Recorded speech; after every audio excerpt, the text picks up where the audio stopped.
साथियों, RP global media में आप सबका स्वागत है।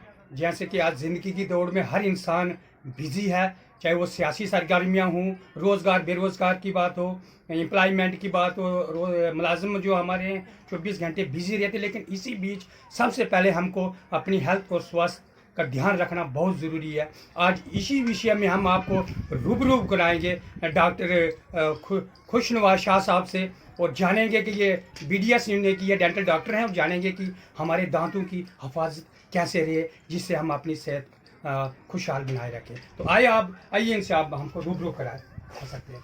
डॉक्टर साहब, good afternoon. Thank you. Doctor साहब, आरपी ग्लोबल मीडिया में आपका स्वागत है। Thanks a lot. आप BDS हैं और डेंटल डॉक्टर हैं।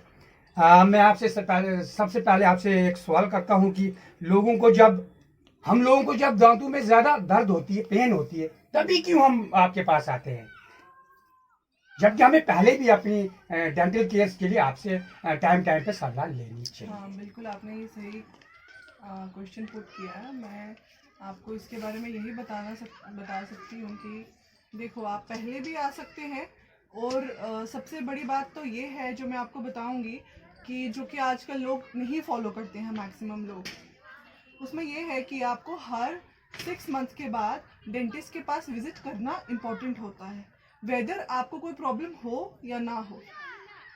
उसमें ये होता है कि अगर आप डेंटिस्ट के पास विजिट करते हो तो उसमें ये होता है कि आप अर्ली डायग्नोसिस की उम्मीद कर सकते हो डॉक्टर से, डेंटिस्ट से। क्योंकि अगर आपको कोई प्रॉब्लम है, आप तो because you are not aware of that disease, या you are not you are not dentist कि आप जज कर पाओ कि आपके माउथ में क्या प्रॉब्लम है और क्या नहीं। तो ये एक डेंटिस्ट के पास विजिट करोगे तो वो आपकी अर्ली डायग्नोसिस कर देगा। अगर जब वो अर्ली डायग्नोसिस करेगा तो वो आपका ट्रीटमेंट भी अर्ली कर देगा, जिसकी वजह से ये होगा जो आपका एक जो डिजीज प्रोसेस है जो लिंगर ऑन हो रहा है, जो कि आपको अभी नहीं पता है, जैसे लाइक केरीज हो गया। जब हमें केरीज होता है तो उसमें ये होता है कि with the passage of time वो केरीज इंक्रीज होती जाती है, और हम अनअवेयर्ड होते हैं कि हमें केरीज हो गया है, और उसका जो प्रोग्रेशन है एक टाइम पे वो इतना ज़्यादा हो जाएगा कि हमें वो पेन एक्सेस में चला जाएगा। तो उसके बाद फिर जब वो पेन बढ़ जाएगा तो उसके बाद यही एक ट्रीटमेंट होगा कि आप RCT करवा सकते हैं, जो कि एक फाइनल ऑप्शन होता है दांत को बचाने का। वो फिर आप उस ट्रीटमेंट को ऑप्ट कर सकते हैं, क्योंकि RCT लेंथी प्रोसेस है। पहले आपका रूट कैनाल पल्प को निकालेंगे, पल्प को डेड करेंगे, फिर उसके बाद आपका टूथ की शेपिंग करेंगे, पॉलिशिंग करेंगे, फिनिश करेंगे, उसके बाद आपकी क्लीनिंग होगी, उसके बाद क्राउन कटिंग होगी, उसके बाद आपको फाइनली कैपिंग होगी। तो ये एक बहुत लेंथी प्रोसेस है। अगर आप डेंटिस्ट के पास अर्ली विजिट करते हैं, लाइक आप 6 मंथ में विजिट कर रहे हैं, अगर आप डॉक्टर को दिखा रहे हैं तो डॉक्टर आपका अर्ली डायग्नोस कर देगा, जिसमें ये होगा अगर आपको केरीज है वो आपका हल्का सा कॉम्पोजिट कर देगी, लाइक उसको लेमैन लैंग्वेज में जैसे कि हम बोलेंगे फिलिंग कर देगी। वो आपकी केरीज को रिमूव करेंगे और वो फिलिंग कर देंगे, और वो दैट इज आपका टूथ जो है वो सेव हो गया, वो RCT के प्रोसेस से बच गया।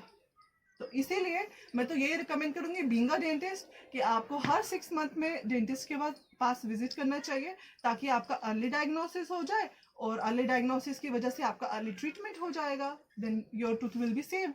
डॉक्टर साहब, एक सवाल हम आपसे और करते हैं, डेंटल केयर एनलाइटन के कुछ आप टिप्स बताएं जिससे लोग अपने दांतों की हिफाजत कर सकें। हाँ जी बिल्कुल। देखो, अब डेंटल केयर का जो होता है बहुत सारी केयर ट्रीटमेंट्स हैं। अब प्री केयर भी हो गई, अगर आप अपनी सर्जरी करवा रहे हैं, अगर आप कोई ट्रीटमेंट करवा रहे हैं दांतों का, तो उसकी पोस्ट केयर भी होती है। तो अभी मैं आपको फिलहाल वो केयर बताऊंगी जो आप रेगुलरली घर पे कर सकते हैं, केयर टिप्स। जैसे कि हो गया, आप अपने घर पे 2 टाइम्स दिन में ब्रश करिए। जैसे मॉर्निंग में तो सभी करते हैं, बट आई विल रिकमेंड कि आप सोने से पहले भी अपने दांतों को ब्रश करके सोएं, क्योंकि रात को ऐसा होता है कि हम यूजुअली हमारा माउथ ओपन रहता है, कभी किसी का हल्का रहता है, किसी का ज़्यादा रहता है। ऐसा भी नहीं है कि कोई सभी खोल के सोते हैं, बट ये है कि हमारा रात को ये होता है कि अगर हम ब्रश करके सोएंगे तो हमारे जो बैक्टीरियाज होंगे वो हमारे माउथ से एंटर होते हैं अंदर। तो वो बैक्टीरिया अगर ब्रश करके सोएंगे तो वो एक हमें एक दैट इज अ इम्पॉर्टेंट कि अगर हम ब्रश करके सोएं तो वो बैक्टीरिया से हम लड़ सकते हैं। उन बैक्टीरिया से हम बच जी। सकते हैं। क्योंकि रात को अगर बिना, क्योंकि हमने खाना खाया होता है तो फिर वो खाना कभी दांतों के अंदर फूड लॉजमेंट हो जाती है, तो उसकी वजह से वो बैक्टीरिया अपने माइक्रो ऑर्गेनिजम्स जो होते हैं वो बढ़ते जाते हैं, तो फिर वो केरीज की रूप में आते हैं और अलग अलग डिफरेंट डिफरेंट बीमारियों का एक रूप बनता है। जैसे कि आपको जिंजवाइटिस हो सकता है, बैड बैड ब्रेथ हो सकती है, फॉल स्मेलिंग हो सकती है, आपको केरीज बढ़ सकती है। तो इसलिए ये है कि आप ट्वाइस अ डे ब्रश करिए। और दूसरा ये है कि आप फ्लोरिडेटेड टूथपेस्ट होती है वो यूज़ कर सकते हैं आप। और तीसरा ये है माउथ रिंसेस यूज़ कर सकते हैं। माउथ रिंस लाइक अगर आप कोई भी क्लोरोहेक्स ले सके या कोई भी डिफरेंट डिफरेंट किस्म के माउथ वॉशेज आते हैं, बाज़ार से मिलते हैं, मार्केट से अवेलेबल होते हैं, अगर आप वो यूज़ करें वो भी दैट इज़ ऑल्सो बेटर। और सबसे इम्पॉर्टेंट तो ये है कि आपको ब्रश के साथ साथ अपनी टूथ की फ्लॉस करनी चाहिए। Tooth flossing is also important for your teeths because अगर आप टूथ फ्लॉस करेंगे तो उससे ये होगा जो आपकी फूड लॉजमेंट होगी वो बाहर आ जाएगी। तो एक जी, जी। वो भी एक इम्पॉर्टेंट है टूथ फ्लॉसिंग भी। और बट ये है कि टूथ फ्लॉसिंग की भी एक प्रॉपर टेक्निक होती है। अगर आप उसको गलत टेक्निक से यूज करेंगे तो that will give a bad impact to your gingiva also. Gums को एक बैड इम्पैक्ट पड़ता है जिससे कि आपको पॉकेट्स बन सकती हैं जी। जिंजाइवा में। तो इसलिए उसकी टेक्निक होती है, उसको प्रॉपरली आप technique through a proper technique आप फ्लॉस को यूज कर सकते हैं। सो या जी डॉक्टर साहब, हम एक सवाल मैं आपसे और जानना चाहता हूँ। आजकल आए दिनों हम देखते हैं कि ये जो डेंटल क्रैकर्स हैं, मैं किश्तवाड़, डोडा, रामबन, उधमपुर, पुंछ, राजौरी, कठुआ, इवन कि जम्मू की बात करूँगा तो बहुत सारे फैले हुए हैं। अगर वही डेंटल ट्रीटमेंट कर रहे हैं तो फिर हमें डॉक्टर के जाने की पास ज़रूरत क्या है? इस पे आपका क्या कहना है? पहले तो मैं आपको ये बताऊंगी कि आपने ये क्वेश्चन बहुत अच्छा पूछा है, डेंटल क्वैकरी जो कि बहुत तेज़ी से फैल रही है।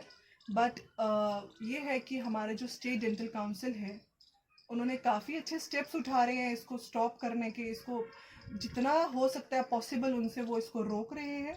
बट फिर भी अब तो ऑब्वियसली बात है, अब जो लोग कर रहे हैं इस धंधे को चला रहे हैं वो तो पीछे हटते नहीं हैं। वो तो फिर अपने धंधे को तो चलाना किसी भी हद तक चले जाते हैं। बट फिर भी हमारे जो स्टेट डेंटल काउंसिल है वो काफ़ी अच्छे स्टेप्स उठा रहे हैं इन सबको रोकने का। सबसे पहले तो मैं लोगों को ये अवेयर करना चाहती हूँ इन क्वैकरी से। मैक्सिमम लोग जैसे बैकग्राउंड के लोग आ जाते हैं, they don't want to expend money. वो सोचते हैं कि दांत ही तो है, दांत के ऊपर क्यों हम एक्सपेंड करें इतना ज़्यादा। लोगों को ये समझने की ज़रूरत है, अगर आप अपने दांत से, मुंह से, दांत तो आपके मुंह के अंदर है, it is on your oral cavity, आप वहीं से खाना अंदर ले रहे हैं। मोस्ट इंपॉर्टेंट थिंग, अगर आपकी ओरल हाइजीन ही मेंटेन नहीं होगी तो आपके अंदर जो खाना जा रहा है वो आप कैसे एक्सपेक्ट कर सकते हो कि वो एक हाइजीन खाना आपके अंदर जा रहा है ना? जी, आई एम जी। राइट। तो सबसे पहले बात ये है कि हमें ये समझनी होगी जो ये क्वाकरी है, जो ये बैठे होते हैं कहीं पे भी खोल कर। हम लोग बीडीएस करते हैं, we are a bachelor dental surgeon. हमने 4 साल लगाए होते हैं अपनी पढ़ाई को कवर करने के लिए। उसके बाद 1 साल हम इंटर्नशिप करते हैं, दैट मीन्स 5 years। तो हम 5 साल में जो सीख कर बाहर निकलते हैं वो क्वैकर्स 5 साल में तो करते नहीं है। वो क्वाकरी, वो जाते हैं किसी भी डेंटिस्ट के पास, 1-2 लगाते हैं, फिर किसी के पास जाते हैं वहाँ 3-4 महीने लगाते हैं। वो देखते हैं तो वो सोचते हैं हमें सब डेंटिस्ट्री आ गई, अब हम अपनी दुकानें खोल सकते हैं। बट ऐसा नहीं है। अगर आप ये सब कुछ करोगे तो आप एक अपने पेशेंट को जो भी आ रहा है उसको आप अच्छा ट्रीटमेंट नहीं दे सकते हो। बिकॉज ये जो क्वाकरी है, पहले तो बात, इनके पास स्टरलाइज इंस्ट्रूमेंट नहीं है, ये नीचे बैठी हैं, इनका कोई स्टरलाइजेशन सिस्टम नहीं है। सेकंड, ये कौन कौन से केमिकल्स यूज कर रहे हैं ये आपको पता नहीं है, क्योंकि आई थिंक बहुत सारे केमिकल्स यूज करते हैं। क्योंकि जब भी हमारे पास, मैं क्लिनिकल प्रैक्टिस कर रही हूँ, जी। हमारे पास जब बहुत सारे आते हैं पेशेंट, वो मोस्टली कंप्लेंट्स लेकर आते हैं। उनका पूरा जॉ जो होता है, मतलब इतनी बुरी हालत होती है। तो फिर हम पूछते हैं भाई, एज अ डेंटिस्ट वो हम एक्सपेक्ट नहीं कर सकते कि एक डेंटिस्ट ऐसा ट्रीटमेंट करेगा। तो हम उनसे पूछते हैं भाई आप कहाँ से आए हो, तो फिर वो यही बोलते हैं कि हम भाई वो जो नीचे बैठे थे उनके पास गए थे तो उन्होंने ही ये लगाया। तो जब हम उसको निकालते हैं वो इतना केमिकल से भरा हुआ होता है। देखो अगर वो केमिकल उनके माउथ में रहेगा वो तो ऑब्वियस ही बात है उनकी बोन को भी ख़त्म कर सकता है। गम्स तो दूर की बात है, वो उनकी बोन को भी रिजॉल्व कर सकता है, जिसकी वजह से उनको एक्सेसिव डैमेज होगा, माउथ का एक्सेसिव डैमेज होगा, और जो वो खाना खाएंगे वो प्रॉपर हाइजीन वाला नहीं होगा। तो यही एक साइड इफ़ेक्ट्स, काफ़ी सारे साइड इफ़ेक्ट्स हैं क्वाकरीज के पास ट्रीटमेंट करवाने के। डॉक्टर साहब, लास्ट में मैं आपको एक सवाल पूछूंगा। मैं बात करता हूं कि एम्प्लॉयमेंट की, बीडीएस की जो एम्प्लॉयमेंट जम्मू कश्मीर में 2008 में 360 से 380 कुछ डॉक्टर्स ऑब्जर्व हुए थे, उसमें से भी कुछ पोस्ट जो वैकेंट रही थी, लेकिन उसके बाद आज तक गवर्नमेंट की तरफ से कोई भी ऐसा रिस्पांस बीडीएस के लिए जम्मू कश्मीर में नहीं आया। इसके ऊपर आप गवर्नमेंट को क्या मैसेज देना चाहते हैं डॉक्टर साहब? हाँ, आपने ये सही बोला है कि अनएम्प्लॉयमेंट हो गई है डेंटिस्ट्री को लेकर, बहुत अनएम्प्लॉयमेंट हो गई है, क्योंकि अभी ऐसा हो गया है कि बच्चे बहुत बीडीएस कर चुके हैं, जो कि गवर्नमेंट की तरफ से हमें किसी भी तरह का रिस्पांस नहीं आ रहा है जॉब्स को लेकर, क्योंकि काफ़ी देर से गवर्नमेंट ये बोल रही है हम आपकी पोस्ट निकाल रहे हैं। Because when I am doing BDS तब से मैं सुन रही थी कि हाँ अब आपकी नेक्स्ट ईयर और आफ्टर 2-3 इयर्स आपकी पोस्ट आने वाली हैं, आने वाली हैं, आने वाली। तब से लेके अब तक मुझे बीडीएस किए हुए 5 और 6 इयर्स हो गए हैं, अभी तक कोई पोस्ट नहीं आई है। और I think they more than 10 years अभी तक डेंटिस्ट के लिए अनएम्प्लॉयमेंट है, कोई पोस्ट नहीं आ रही है। इस चीज़ का हमें बहुत दुख होता है ये सोचकर कि इतने डेंटिस्ट पढ़कर, इतनी फीस खर्च कर कर, इतनी मेहनत कर कर, दिन रात मेहनत कर कर वो पढ़ाई करते हैं, फिर उसके बाद जब वो पढ़कर बाहर निकलते हैं उनको कोई पोस्ट अवेलेबल नहीं है, कोई उनकी एम्प्लॉयमेंट नहीं है। तो ये देख के हमें काफ़ी दुख लगता है। हम तो गवर्नमेंट से यही गुजारिश करेंगे, यही रिक्वेस्ट करेंगे कि प्लीज़ आप डेंटिस्ट के बारे में भी कुछ सोचिए। हमें भी काफ़ी बच्चे हैं यहाँ पे अनएम्प्लॉयड बैठे हैं, लाखों के हिसाब से, हज़ारों के हिसाब से लोग बैठे हैं।